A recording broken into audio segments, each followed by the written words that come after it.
All right. Welcome back.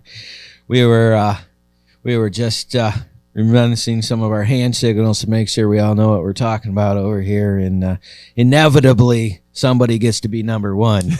That's funny how that all works out.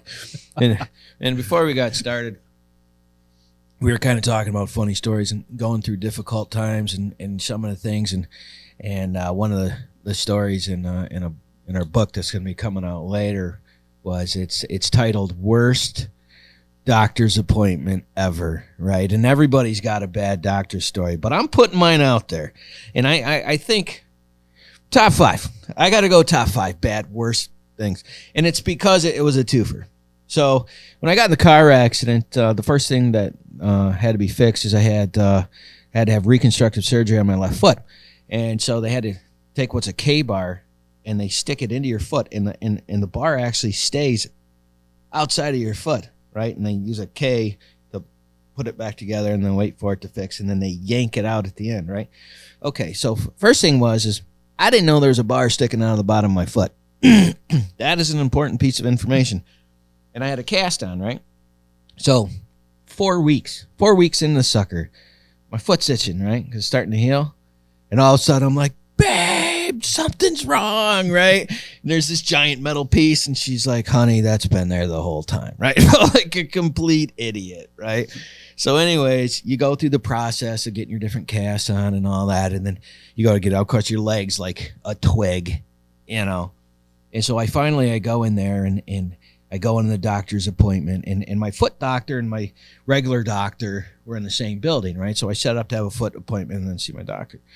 And so we're going through there, and they had me on, 11 medications. Dave, nobody knows the side effects of 11 medications and what they're going to do to your body. But what I can tell you is it's not going to be fun. All right? That much I can't tell you, and we'll get to that in a minute. So I'm in the doctor's appointment. They sit you up in the chair, and they sit down, right? And they got the little foot thing, that you put your feet on. So they take the stirrups, huh? Yeah, right. Not that one. I didn't have to lay back quite that far, right? So I'm sitting in there, and I got my foot kicked up on there. And so the doctor comes in, and he literally grabs a pair of chromed pliers, okay? Because apparently the chrome makes them more doctory, but they're not, okay? They're pliers. And he starts yanking on this sucker, okay? First shot, you just feel that shot, right? And you start sweating. 1 yank. 2 yanks, 3 yanks, and it's not coming off. 4th yank comes off, and I rip the handle, the rest for your hand, because each time he stopped doing this, and I ripped it, and I just handed it to him, and he goes, oh, maybe we should numb it now. I was like, you think? Right? So I'm sitting there, I'm sweating. So he pulls out this Pulp Fiction needle, and I swear to you, the needle was this long, and then there was so he comes out with a thing like this, okay? And I'm like, okay, me and you are not friends, and I'm cursing your family at this point, right? So he starts sticking it in the top of my foot. And every time he took top of the foot, blood, whoosh, another one, whoosh, must 6 of them, right? And I'm eyeing him now, like I'm going to beat this dude to death, right? And he's like, you know what? I'm going to step out while that numbs. And I'm like, yeah, you do that. And I think I said, you do that. So he comes in 15 minutes later, right? So he's like, all right, seems like it's numbed up. But he didn't touch anything. So I don't know how he seemed like it was numbed up. But that was his theory. And we're going to stick to his theory. So he grabs these pliers. And the thing that he must not have realized as a doctor is that the rod was on the bottom of my foot, and he numbed the top of my foot, which does nothing for the bottom of your foot. And he starts yanking on this thing. So now the top of my foot is numb, and he's yanking it. So it felt like someone was pulling my skin off of my foot. It was and I'm sweating again, right? And I'm just like, I'm going to kill this dude. So now the bar's supposed to be straight coming in, right? He yanks on it. 3rd yank, it comes out. And I mean, it was like, wow, like he pulled out. It was like this. Okay? So, of course, they want to blame you for that like you did it. Right? Oh, yeah, I bent it in my foot while I was just sitting around doing nothing, right? get done. He's like, all right, well, thank you for coming in. And so I'm crutching it, right? I had to go see my other doctor, right?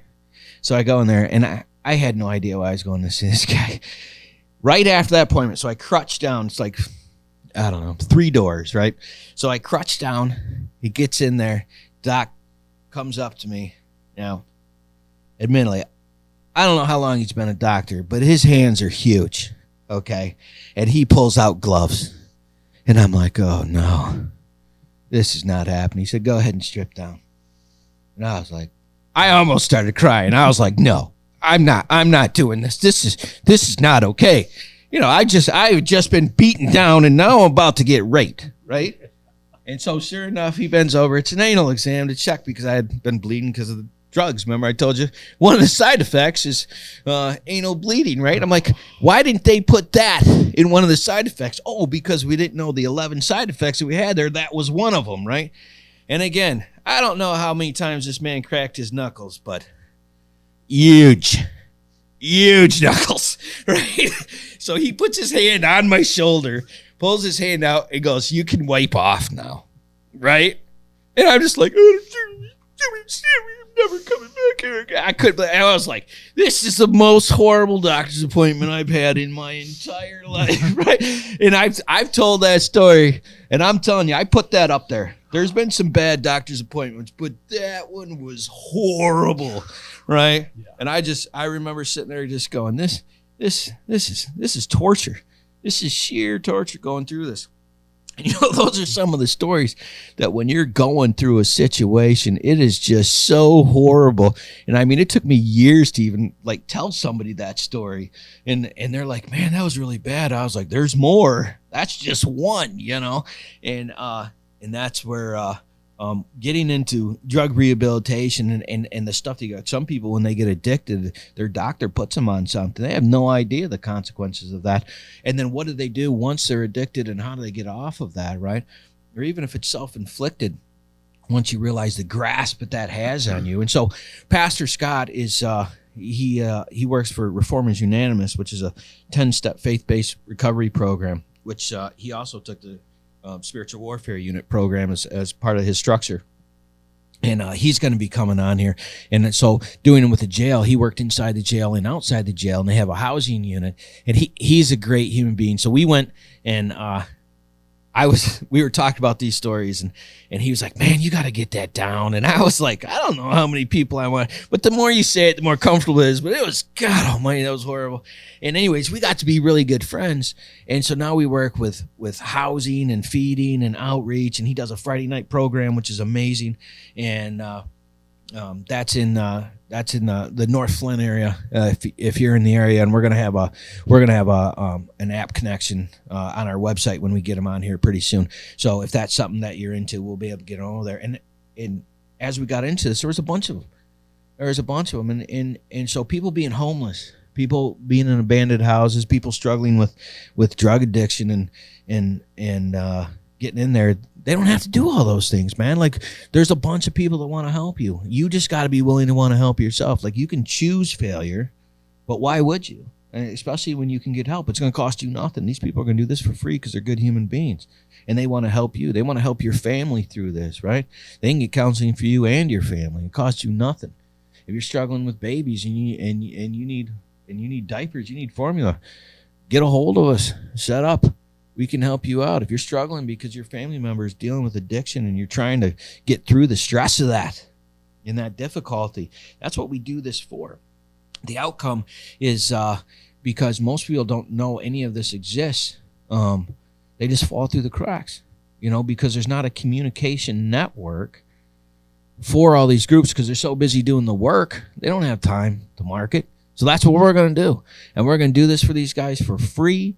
We're going to get the connection to their website. You're going to meet them. They can help you out. They're going to be a great connection for you and your family. UCAN with Aaron Rubio is just a great resource for a community network, and that's why we're working with them directly, because they have been a massive asset. And we're moving on to different counties and different areas. So this is hopefully going to be a nationwide thing. And as we start out here in Michigan, we're getting the pieces set up because there's a lot of good people.